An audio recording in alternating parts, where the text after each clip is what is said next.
And welcome back to the channel, and it's been a little while since I've done some Gwent related stuff, but here I am. And I figured we'd actually do something a little bit different today. So as you guys can see, we are on the Gwent subreddit page.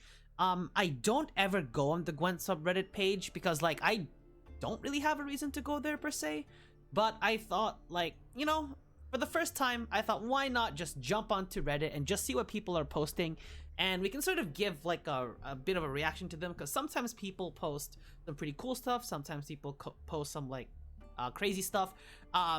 There was one post actually that came up last weekend, and it was as if it was a personal attack on a streamer, and that post got taken down real quick, but I got to see it because they were personally attacking somebody, like one of my own teammates from Team Bandit Gang. So I obviously heard about it, so I kind of knew about it, but I thought let's go take a look at see what people are posting on the subreddit page for Gwent, and let's sort of give our reaction and our take on it.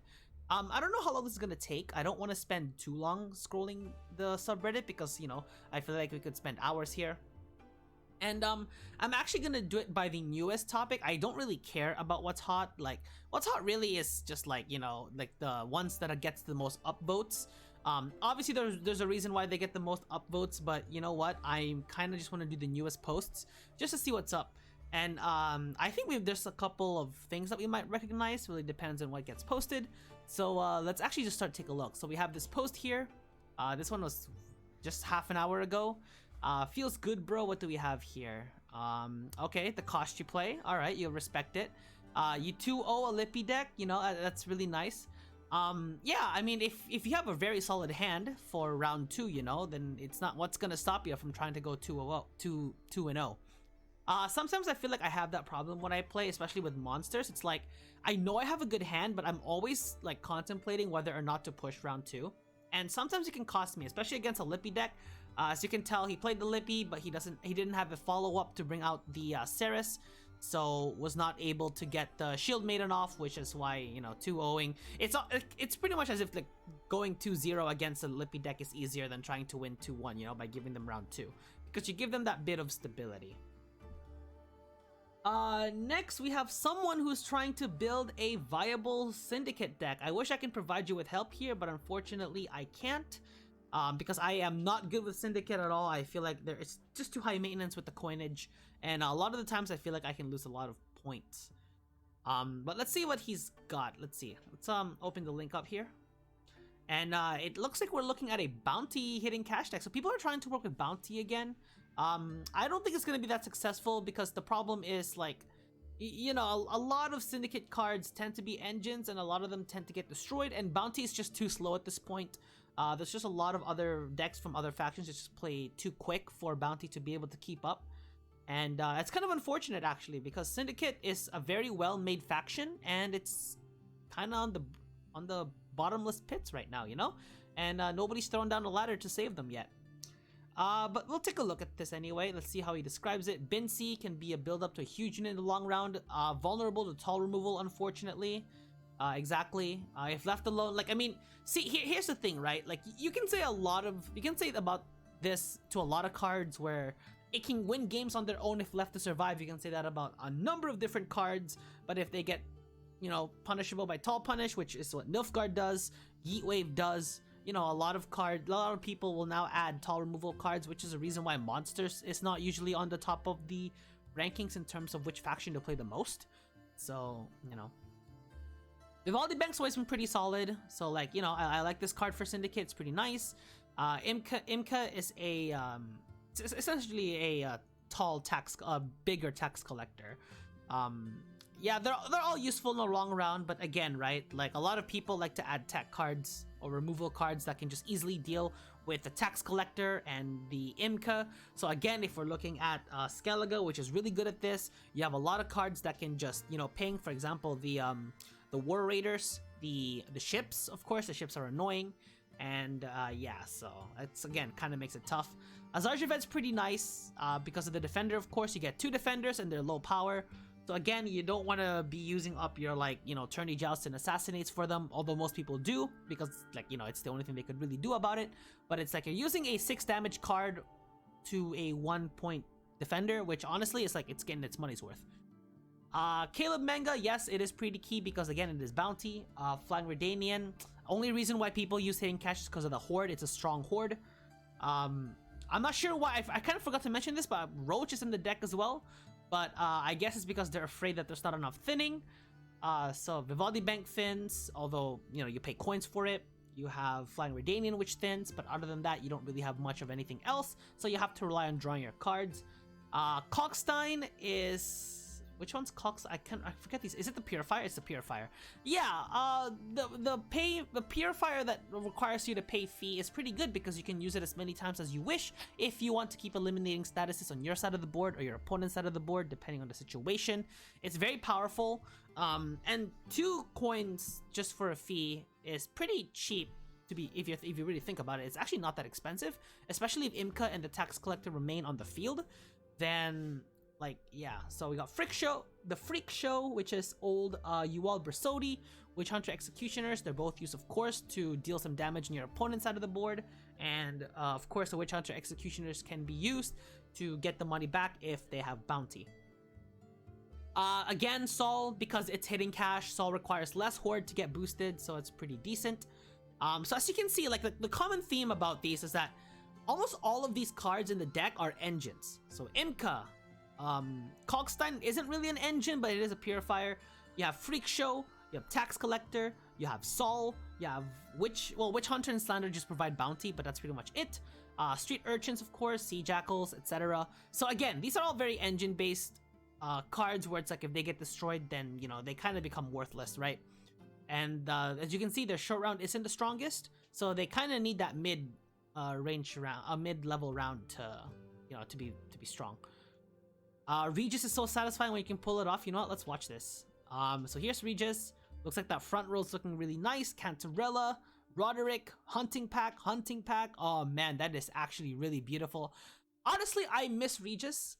It's been a very long time. Well, ever since the most atrocious keyword ever made in Initiative has been made, and they literally made Initiative just to destroy Igni and Regis, because I personally love playing with Regis. You know, you have the Precision Strike. Regis was a lot of fun to play with, to be perfectly honest. You wouldn't really use Onslaught because Onslaught's not something you can line up, but of course if you have like the Brockvar Hunters, again, the War Raiders, all these cards that can ping on your opponent to set up for that Regis, it's actually really nice. But yeah, I miss Regis, and seeing a play like that at this stage of the game is actually really nice. And yeah, so what do we have next? Question: which archetypes deserves the most love for the next expansion? All answers are good. If you think that a mechanic makes it, then write it. For example, Wretched Addict before Way of the Witchers. Somebody personally, wait, did he respond to his own comment or to his own post? Oh, he did. Oh, he's actually quite active. Okay.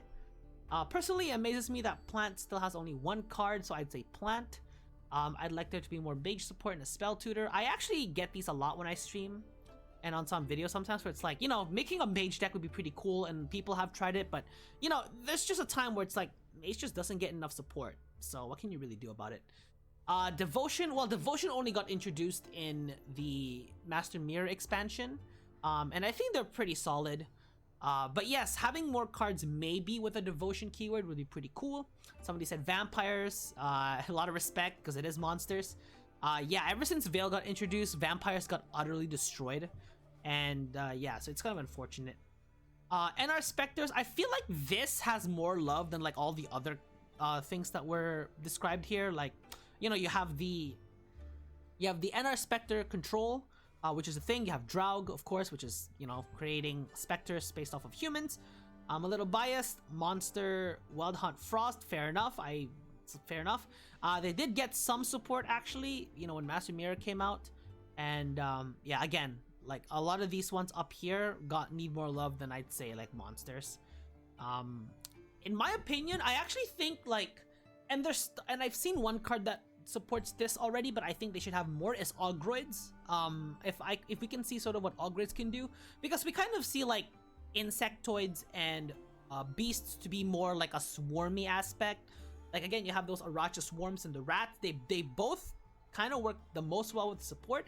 I wonder if Augroids can be like, you know, if we can support Augroids by, for example, making them the taller units. I know we have the Ice Giant, which I believe is an Augroid at 7 power, but I think if we have some Augroid synergy where it relates to, like, you know, getting more boosts to their power, because they're Augroids, they're big, they're huge, right? And they can also proc thrive at the same time. So again, you have the Fuka, which I believe is an Augroid. And yeah, I don't know why the spontaneous evolution gives Augroid armor. That doesn't really do much for them. Like, you have like I think the Insectoid lets you boost it. And then, yeah, but you know, Augroids should get some more love, I think. Then again, I'm a Monsters player. The state of the card draw and thinning. What is good with this? I've never seen a card game show such extreme examples of card draw and thinning. When you compare to the overall deck size, it's frankly insane. Decks have 5 to 10 ways to tutor or thin from a 25 card deck, not to mention the 10 card hand size. It creates massively consistent games that lack in variation, binary matchups, etc. You have Onero, Royal Decree, all the 8-point tutors or 8 provision tutors, 5 provision thinners, any other card that thins your deck by 2 like Ceres, etc.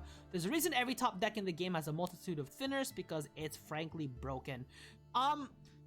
So here's the thing, right? Drawing and thinning are actually some of my favorite aspects when it comes to the game.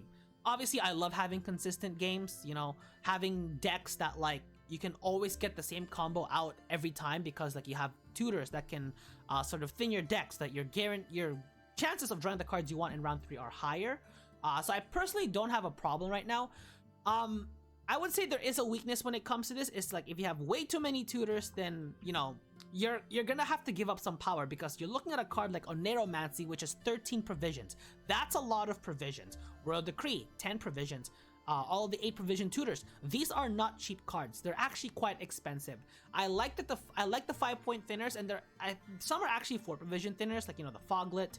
I think it's just the Foglet. It's a 4 provision thinner. Never mind. Ignore that part. But like, yeah, no, these aren't that bad.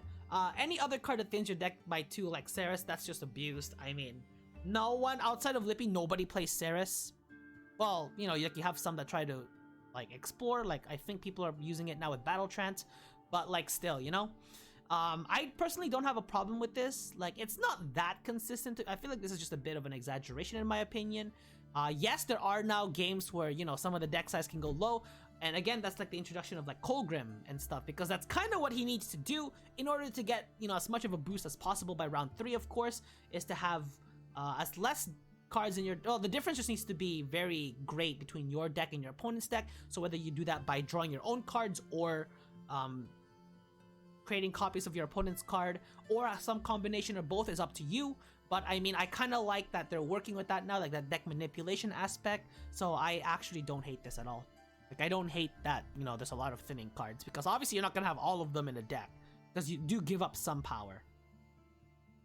Anyone else enjoying this journey story? Maybe overly sentimental, but I like the story so far. The stay moment in the latest chapter made me smile, and I like the way that they're fleshing out the Witcher universe while keeping the same wit in gray/no, right? I think it says yes/no, I don't know. Morality that same wit in gray/no right answers morality that never mind, I read that wrong. That I appreciated in the games. I really commend the authors for the way the feel of it fits so well. It's quite interesting, because when I play like RPG games, I love exploring the lore. I feel like with this, I'm not as invested in the lore in the game, because like I care, like, it's funny because I'm not a pro player or anything like that, but I just like playing the game, to be perfectly honest. I wonder if I actually like did take some time to read up the lore. Maybe there's like interesting things I'll learn, because I don't think Alzur's in The Witcher 3. I think he's just being introduced here. So maybe I'll take some more time to read it and maybe turn it into videos and see what kind of video content we can make using the journey stories, because they're there for a reason, right? So we might as well use them. So yeah, maybe I'll give it a shot. But good to know that people actually do like the journey story. So, and I'm pretty sure you're not the only one. Returning player looking for advice. This is something we tend to get a lot, to be honest, like whether somebody comes up on stream or whatever. Hi there, I'm looking for some deck ideas or sites where I can see good decks to play and know the meta. Any recommendations? Interested in this short guide. Wikipedia, the wiki page for this, also facts. And J-Hugs, which is a teammate of mine, a Team Bandit gang, gives him the BG special. The BG Precision Strike special, of course, plugging that deck, because why not? Personally, the medalists tend to be pretty strong, and like, you know, everyone uses the medalist, so you know, you might as well follow that trend. If you're playing like in the low ranks, then you know, I'd say just focus on building resources, crafting cards. You know, depends on obviously how long you've been gone from the game for. If you've gone since homecoming, since the start of homecoming, and just got back now, then you probably have a bit of work to do. But like, again, from like rank 30 to like rank 10, honestly, I think you have a breeze if you can learn the mechanics of the game and sort of get become an expert at it, which I am obviously not. So again, I'm looking from the outside. He quit after Cantarella took his own Brathens from him. I don't understand why he would quit from this, because you only get 4 points from this play, because he can't create any card from it. I mean, I guess some people might get salty or something. Like, I don't know. He took my pirate, which discards his top card. Oh, never mind. I read that wrong. I read that 100% wrong. He played a pirate. I thought the Cantarella took the Brathens. Never mind. Good thing I read the comment section. I was about to embarrass myself there. So yeah, this card discards the top card of the deck, and it discarded Brathens. Okay, then I guess that's why he would quit. I feel like there needs to be some context behind that, because even I got confused like on first sight. But that's pretty funny. We're about 16 minutes in, so maybe we'll go up to the 20-minute mark and maybe stop there. But honestly, these are some pretty interesting posts right now. I'm actually quite enjoying these. Hi, I was checking the contracts and I noticed there's a full section of Thronebreaker, The Witcher Tales. Do I need to buy that game to complete those contracts, or am I missing something in the regular Gwent game? Yes, you need to own Thronebreaker, and honestly, if you guys are the ones that have played Gwent but have never played Thronebreaker, I really recommend playing Thronebreaker. It's a really unique take on playing story and like sort of telling the story of battles through card games, like through duels or like card battles and stuff. So it's actually a lot of fun, and the story's pretty nice. It revolves around Queen Meve and her conquest to save the Northern Realms from an attack from Nilfgaard. So it's a lot of fun. I personally enjoyed it. I almost read this, but it's a promotion. Promoted. It's an advertised post, so no thanks. Potentially meme-worthy interaction with cats. Cat Witcher mentors get a boost every time a card appears on a row. This is a very interesting wording, and I didn't realize how good this could be until noticing it how it interacted with Saber-Toothed Cat today. This effect includes transformations every time the cat transforms, which is twice a turn. It boosts the mentors. This is potentially pretty amazing, but might not seem like it at first glance. Movement decks are all about engine overload, and it's rare for an opponent to target everything. You combine cards like Tiger, Cat Witchers, Gaetan with the mentors, and you're in Greed City. Combine it with some Roll Punish, since people always play around the Tiger, and it's pretty crazy in a long round. I'm very shit at deck building, but here's what I currently have. Try it out if you like. Vernociel, Novigradian Justice, Phil. I'm reading pretty fast because, you know, we're at a bit of a time limit. Also Oak, because Oak is great with row stacking and occasionally gets pulled instead of Gezris if they use the horse in the first round, which isn't too bad. Yeah, actually, I've never actually thought about that. I didn't know that the Saber-Tooth Tiger actually does interact well with the mentors. I guess you paid way better attention to wording than I did, so congrats to you, sir. So I might actually try that interaction myself to see how greedy we can get, and maybe like I might give scoia'tael a shot again after this deck shows. I might actually import this to my deck list after this video, and yeah, maybe I'll play it on stream. I haven't been streaming lately because I've wanted to work more on videos, and I want to upload more onto YouTube. I got a bunch of videos coming up for Gwent related stuff, so be on the lookout for that, of course. And yeah, so I mean, nothing here is new again except for the Saber-Tooth Tiger and the Cat Witcher mentor interaction. And yes, he makes a point where he says a lot of the cards that are gonna get targeted are the Dryad Matrons, the Dobelthana Sentries, the Gezris, the Cat Witchers. Those cards will always get targeted, but yeah, it is likely that they're probably gonna leave alone the Saber-Tooth Tiger and the Cat Witcher mentor. So it's almost likely that you're going to, you know, have that interaction happen every time. Unless of course they notice it and then they start to play around it, and then yikes.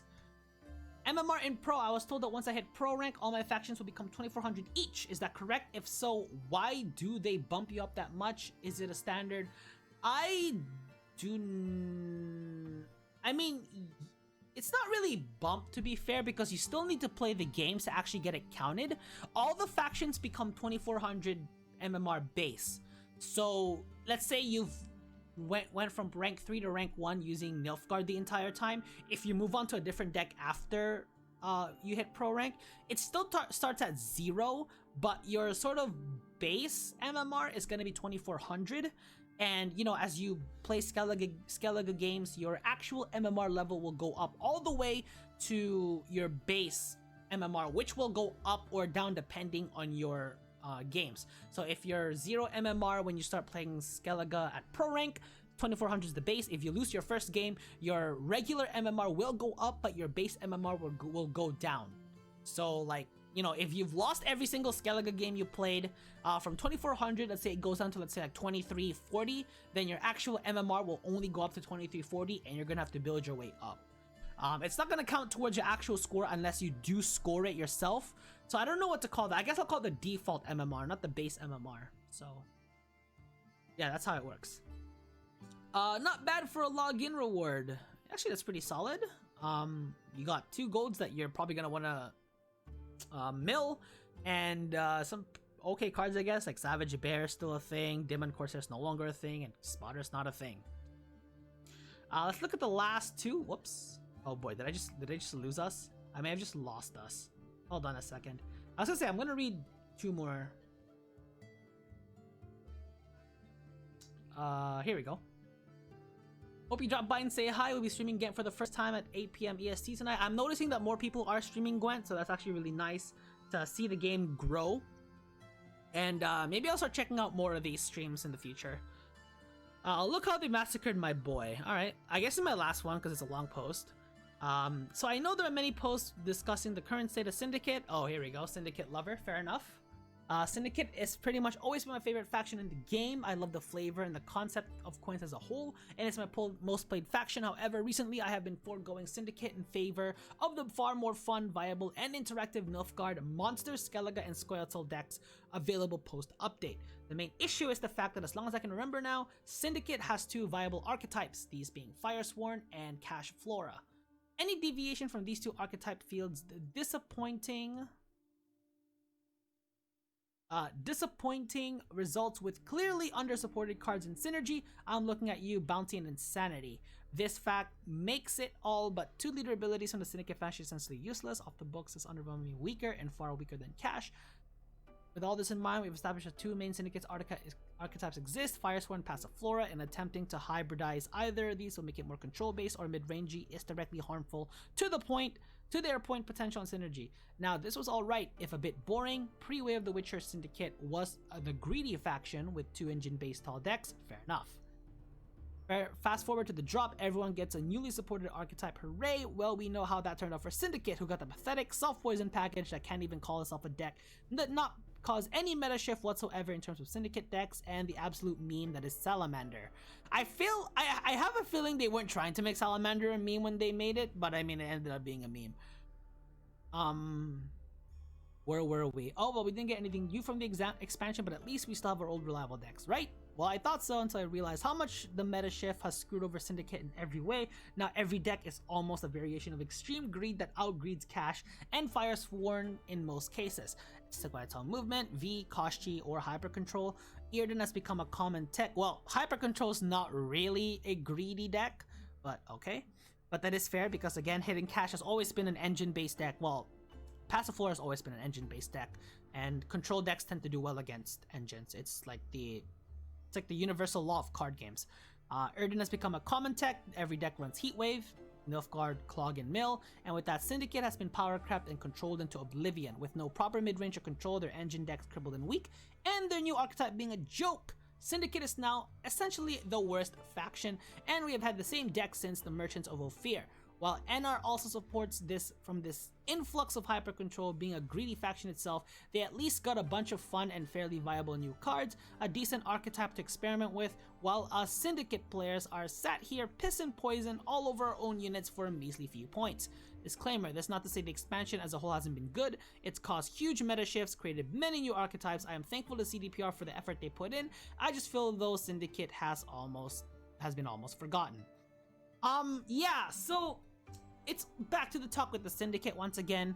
where they're very unique in terms of the way they operate, but that's sort of a reason why Syndicate is one of the worst cards to sort of mix in with like monsters or scoia'tael or any of the other factions, which is why Syndicate is the worst faction for drafting on Arena, and it's the worst package for drafting in draft mode unless you build a pure Syndicate deck. They're so unique that they cannot work with any other faction in the game, which is unfortunate. But I mean, yes, they should get more support. I really do think that as well. The self-poison has kind of been, you know, meme-y at best. And yeah, I totally agree with all the points he's saying here, by the way, because you know, Syndicate used to have so much love before the Way of the Witcher expansion came out. And I mean, even before the Way of the Witcher came out, like they pointed here, Syndicate hitting cash Passiflora, I almost mixed those words together, was the only real way you were gonna get an actual syndicate deck working. All other leader abilities would probably be used like in the lower stages of the rank ladder, so like from rank 30 to like rank 10, and then beyond that it's just all been hitting cash, and even then hitting cash isn't as good anymore. So yes, I do agree. And I think that's going to do it for this subreddit sort of read/reaction video. Let me know what you guys think about this. If you guys did enjoy it, please let me know by leaving a like on this video, of course, and comment in the comment section below if you guys like or dislike any of these posts. And you know, if you guys want to talk about it, of course, feel free to hit me up on Discord or Twitter or on the comment section below, and subscribe if you guys want to check out some more content. And other than that, this is Enzo signing out. I will catch you guys in